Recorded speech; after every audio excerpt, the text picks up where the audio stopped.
Dalam Matius 26 ayat 40, Yesus berkata, "Tidak sanggupkah kau berjaga-jaga 1 jam saja dengan aku?" Ini bukan sekedar keluhan, tetapi sebuah seruan kasih yang sangat pribadi dan penuh makna. Saudara, ada makna 1 jam di sini. Tidakkah sanggup kau berjaga-jaga 1 jam? Artinya apa? Apa makna perkataan Yesus ini? Khususnya diberikan kepada Petrus, dan ini juga untuk kita semua. Yang sebelumnya Petrus pernah berjanji akan setia sampai mati, namun justru dia tertidur saat waktu paling krusial. Saudara, perkataan Yesus punya makna penting. Yesus sedang menyuarakan kehausan akan kebersamaan di tengah penderitaan. Ia tidak ingin sendiri. Yesus adalah 100% Allah dan 100% manusia pada saat itu. Ketika dia berinkarnasi jadi manusia, dan sebagai manusia dia merindukan dukungan rohani, dan dia sedang memberi teladan, saudara, dukungan rohani dari sahabat-sahabatnya di saat pergumulan paling berat yang sangat menentukan. Yesus menguji kesiapan rohani murid-muridnya. 1 jam bersama dia juga ujian buat kita semua sebagai murid Kristus. Tidak sanggupkah kita bila kita kupas dari bahasa Yunaninya berasal dari kata isches, artinya tidak mampukah engkau bertahan secara rohani? Ini bukan sekedar soal durasi, tetapi soal ketahanan iman, saudara. Yesus sedang membentuk disiplin doa.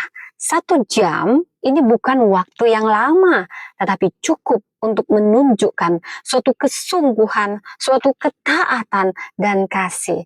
Ini latihan kedewasaan rohani, saudara. Dan mengapa Yesus meminta hanya 1 jam?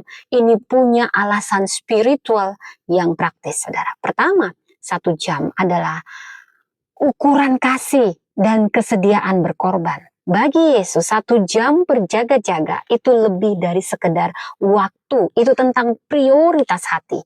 Mampukah kita memberi 1 jam saja untuk Tuhan? 1 jam juga ini menunjukkan disiplin yang relasional, saudara. Yesus tidak minta 8 jam. Kenapa? Karena hanya 1 jam untuk berjaga-jaga bersama Tuhan. Ini adalah undangan untuk mengisi bejana roh, bukan sekedar rutinitas.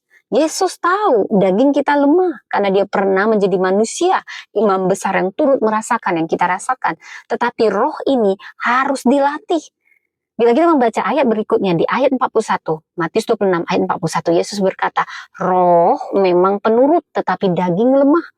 Artinya apa? Ini adalah training ground untuk kekuatan rohani. Jika kita gagal berjaga-jaga 1 jam saja, bagaimana mungkin kita siap menghadapi salib kita masing-masing, saudara? Demikian Yesus pada saat dia tidak siap menghadapi salib itu karena dia sudah melewati masa kritis 1 jam di Getsemani bersama Bapa Surgawi. Saudara, jadi bagaimana 1 jam ini? 1 jam ini bisa kita lakukan. 1 jam bersama Tuhan ini bisa menjadi kekuatan untuk menghadapi badai kehidupan. Saudara, jangan tunggu krisis untuk mulai berjaga-jaga. Kita latih disiplin rohani mulai dari 1 jam yang penuh kasih.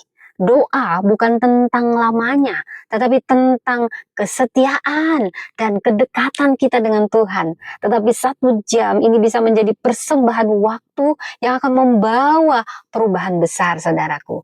Seperti ada kata bijak yang berkata, saudara, saya buat kata bijak sendiri. Doa 1 jam itu bukan karena Tuhan butuh waktu kita, tetapi karena jiwa kitalah yang haus akan kekuatan Tuhan. 1 jam bersama Tuhan, seperti 1 jam bersama Yesus di Getsemani, ini lebih kuat dari 1000 jam berlari dari pencobaan. Mari beri waktu 1 jam bersama Tuhan setiap hari. Tuhan memberkati.